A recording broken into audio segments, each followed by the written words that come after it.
أعوذ بالله من الشيطان الرجيم.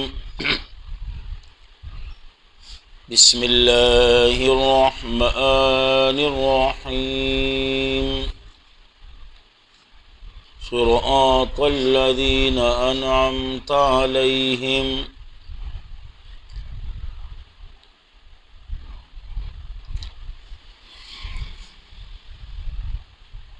پچھلے درس میں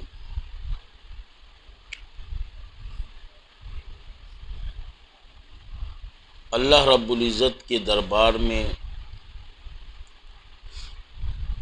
اہدنا الصراط المستقیم پر استقامت کی دعا مانگی تھی۔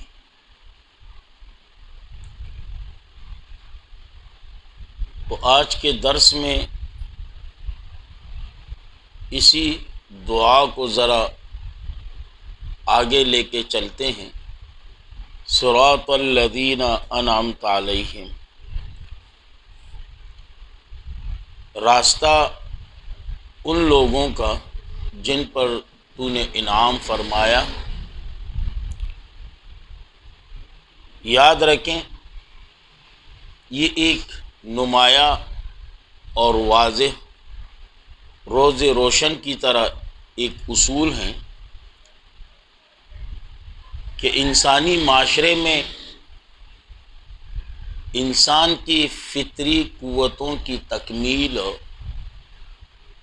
اس وقت تک ہی ممکن ہو سکتی ہیں جب اس کے سامنے کوئی نمونہ موجود ہو،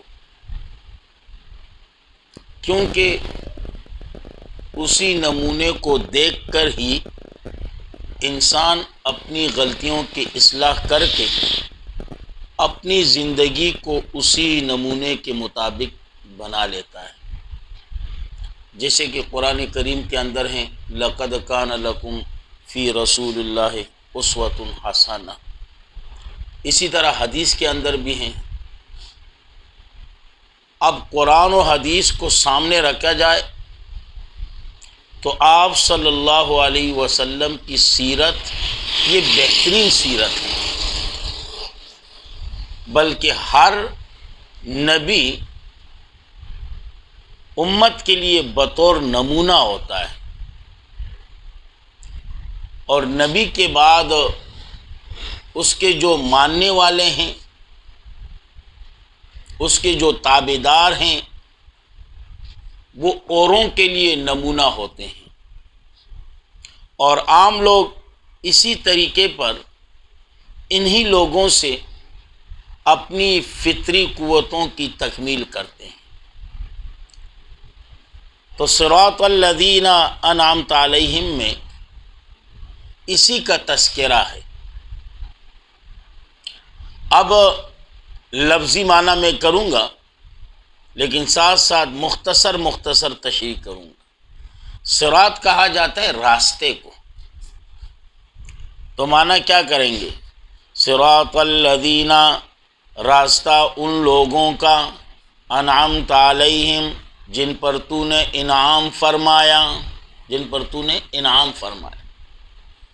اب انعامات دو قسم کے ہیں، ایک انعام مادی کہلاتا ہے جو ہر کسی پر ہو چکا ہے اور ہر کسی پر ہوتا رہتا بھی ہے۔ یہاں پر انعام سے وہ انعام مراد نہیں، بلکہ یہاں پر انعام سے مراد دینی اور روحانی انعامات ہیں۔ اور پھر یہ بھی یاد رکھیں کہ یہ دینی اور روحانی انعامات کبھی کبھار انسان اپنے کسب کے ساتھ، محنت کے ساتھ، عمل کے ساتھ حاصل کر لیتا ہے، لیکن بعض انعامات ایسے ہیں کہ جو خالص فضل خداوندی سے حاصل ہوتے ہیں، خالص، صحیح ہے نا جی؟ تو یہاں پر انعامات سے کون سے انعامات مراد ہیں؟ انعامات دینی اور روحانی۔ اب ہم نے کیا کہا؟ صراط الذین، راستہ ان لوگوں کا جن پر تو نے انعام فرمایا، جن پر تو نے انعام فرمایا۔ اب انعام کن لوگوں پر ہوا ہے؟ تو اسی قرآن کے اندر من النبیین والصدیقین والشہداء والصالحین، یہ 4 جماعتیں ہیں۔ من النبیین پہلی جماعت، والصدیقین دوسری جماعت، والشہداء تیسری جماعت، والصالحین چوتھی جماعت۔ اب من النبیین، انبیاء کرام پورے نسل انسانی کے لیے، بلکہ ہر نبی اپنی امت کے لیے ایک معیار ہوتا ہے، بطور نمونہ ہوتا ہے۔ اس لیے انبیاء کرام کی جو اتباع ہے نا وہ فرض ہیں، کیونکہ پیغمبر اپنی امت کو تو یہی بات کرتا ہے، فاتقوا اللہ واطیعون، اللہ سے ڈرو اور میری تابعداری کرو۔ تو من النبیین پہلی جماعت یہ ہے۔ دوسری جماعت والصدیقین، صدیقین یہ وہ جماعت ہیں کہ جن کا علمی عملی یوں سمجھے کہ بالکل پیغمبر کے قریب، یا اس انداز سے سمجھ لو کہ صدیقین کا جو ظرف ہوتا ہے نا وہ بالکل صاف آئینہ کی طرح ہوتا ہے، جس میں پیغمبر کے علوم کا عکس پڑتا رہتا ہے، نظر آتا رہتا ہے۔ اور شہداء وہ تو آپ کو معلوم ہیں، جو اپنے آپ کو قربان کرنے والے ہیں۔ والصالحین، ان کے اندر اتباع بہت ہوتی ہے، تابعداری بہت ہوتی ہے۔ تو یہ 4 جماعتیں ہیں جن پر اللہ کا انعام ہو چکا ہے، یہ 4 جماعتیں۔ اور یہ بھی یاد رکھیں، آج کل ہر بندہ اپنے آپ کو کسی نہ کسی کی طرف منسوب کر لیتا ہے۔ فقط نام سے کام نہیں ہوتا جب تک عملی جامہ نہ ہو۔ کام بنتا ہے عملی جامہ سے، جب تک عملی جامہ نہ ہو نا اس وقت تک کام نہیں ہوتا۔ فقط دعووں سے کام نہیں چلتا۔ آپ دعویٰ کر رہے ہو، یہ دعویٰ کر رہا ہے، وہ دعویٰ کر رہا ہے، اب دعوے کرنے سے کیا فائدہ؟ فائدہ اس وقت ہوگا کہ جب عملی طور پر آپ میدان میں آ جائیں، میدان میں آ جائیں تب فائدہ ہوگا۔ تو اس لیے ہم یہاں فرماتے ہیں صراط الذین، راستہ ان لوگوں کا، انعمت علیہم جن پر تو نے انعام فرمایا، جن پر تو نے انعام فرمایا۔ صحیح ہے نا جی؟ اب انعام کس پر ہوا؟ من النبیین والصدیقین والشہداء والصالحین۔ یہ بات تو آپ یاد کر سکتے ہو، بالکل آسان بات ہے، صحیح ہے نا؟ دوسری بات یہ بھی یاد کر سکتے ہو، کوئی مشکل بات نہیں ہے، کہ انعامات سے کون سے انعامات مراد ہیں؟ انعامات مادی مراد ہیں یا انعامات دینی اور روحانی مراد ہیں؟ یہ بات بھی یاد کرنا مشکل نہیں، اگر آپ یاد کرنا چاہو تو آسان ہے۔ دراصل قرآن بالکل اگر آپ کا اس کی طرف ذرا سے بھی توجہ ہو نا، شوق ہو، محبت ہو، لگن ہو، تو انشاءاللہ سیکھنا آسان ہے۔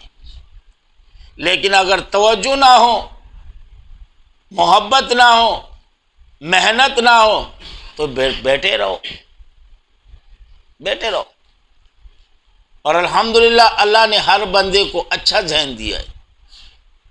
جب آپ ورلڈ کپ کا پورا شیڈول یاد کر سکتے ہو تو یہ کون سی مشکل بات ہے؟ تو یاد رکھیں کہ انعمت علیہم کون سا انعام مراد ہے؟ انعامات دینی اور روحانی مراد ہے۔ اور پھر یہ بھی یاد رکھیں، یہ بات بھی یاد کر لیں کہ انعامات دینی میں سے بعض وہ ہیں کہ جو انسان اپنے کسب، محنت اور عمل سے حاصل کر لیتا ہے، اور بعض وہ ہیں کہ جو خالص فضل خداوندی سے حاصل ہوتا ہے۔ بس یہی تشریح ہوگی، زیادہ تشریح کی ضرورت نہیں۔ اس کے بعد لفظی ترجمہ کر لو، بس ہو گیا ترجمہ۔ اگر کسی کو درس دینا ہو کہیں نہ کہیں پر اگر موقع مل جائے تو زیادہ گفتگو نہیں کر سکتے ہو، صراط الذین انعمت علیہم پر آ جاؤ۔ بس یہی کہنا، دیکھیں جی اس آیات کریمہ کے اس حصے میں اللہ کریم سے ہماری دعا اور درخواست یہی ہے کہ اللہ جس طرح تو نے ہمیں سیدھا راستہ دکھایا اسی سیدھے راستے پر استقامت نصیب فرما، اور ساتھ ساتھ جو منعوم علیہم جماعت ہیں ان کے طریقوں پر چلنے کی توفیق عطا فرما۔ اور ساتھ ساتھ یہ بھی ہیں کہ یہاں انعامات ہوئے، انعامات سے کون سے انعامات مراد ہیں؟ یہ تمام باتیں کر لو، بات ختم، 5-10 منٹ آرام سے گزر جائیں گے۔ تو اس لیے فرمایا صراط الذین، راستہ ان لوگوں کا، انعمت علیہم، جن پر تو نے انعام فرمایا، جن پر تو نے انعام فرمایا۔ بس آگے نہیں جانا ہے، یہیں پر اسٹاپ کرنا ہے۔ صراط الذین، صراط مانا راستہ، الذین مانا لوگ، انعمت مانا انعام، علیہم ان پر، بات ختم ہوگی۔ اب سب کو ملا لو، صراط الذین، راستہ ان لوگوں کا، انعمت علیہم، جن پر تو نے انعام فرمایا، جن پر تو نے انعام فرمایا۔ بس ہے نہیں، اتنا ہی کافی ہے، کیونکہ تکے ہوئے ہو آپ، 2-3 گھنٹے بیٹھ کر میچ دیکھنا بہت بڑی بات ہے یار، آپ لوگوں کے حوصلے ہیں۔ اور یقیناً ایک بات کہوں، میں یہ نہیں کہتا کہ کھیل کود سے میں منع کر رہا ہوں یا کھیل کود نہیں ہونا چاہیے، یہ تو آپ کی زندگی کا حصہ ہے، کیونکہ آپ ابھی اس عمر میں نہیں ہو۔ لیکن اس قدر ضرور کہوں گا کہ ہر چیز کے لیے ایک ٹائم مقرر کر دیں۔ قرآن کا بھی ٹائم ہوگا، پڑھنے کا بھی ایک ٹائم ہوگا، یاد کرنے کا بھی ایک ٹائم ہوگا، گپ شپ کا بھی ایک ٹائم ہوگا۔ یہ نہ ہو کہ بس سارے کے سارا ایک ہی ٹائم ہو، بس اس سے معاملہ بگڑ جاتا ہے۔ صحیح ہے نا؟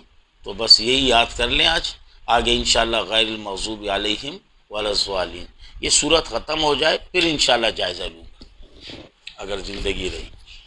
اللہ رب العزت ہمارے اس درس کو اپنے دربار میں قبول و منظور فرمائے، بالخصوص ہمارے والدین کے لیے اور آپ لوگوں کے والدین کے لیے، تمام عالم کے مسلمانوں کے لیے، ہمارے اساتذہ کرام اور شیوخ کے لیے، تمام اہل حق علماء کرام کے لیے، طلباء کرام کے لیے، اور آپ کے لیے اور میرے لیے اللہ رب العزت ذریعہ نجات اور ذریعہ بخشش بنا دیں۔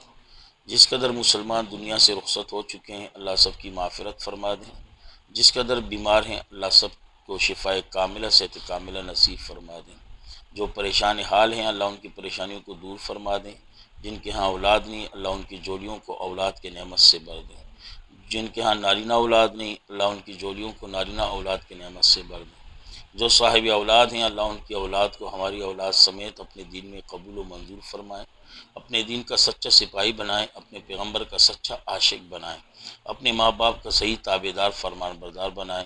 اللہ ہم سب کو اپنے دین میں قبول و منظور فرمائے، اللہ ہم سب کے گناہوں کو معاف فرمائے، اللہ ہم سب کا خاتمہ ایمان پر نصیب فرمائے، بالخصوص مرتے وقت یہ خوبصورت کلمہ لا الہ الا اللہ محمد الرسول اللہ اللہ ہماری زبانوں پر جاری اور ساری فرمائے۔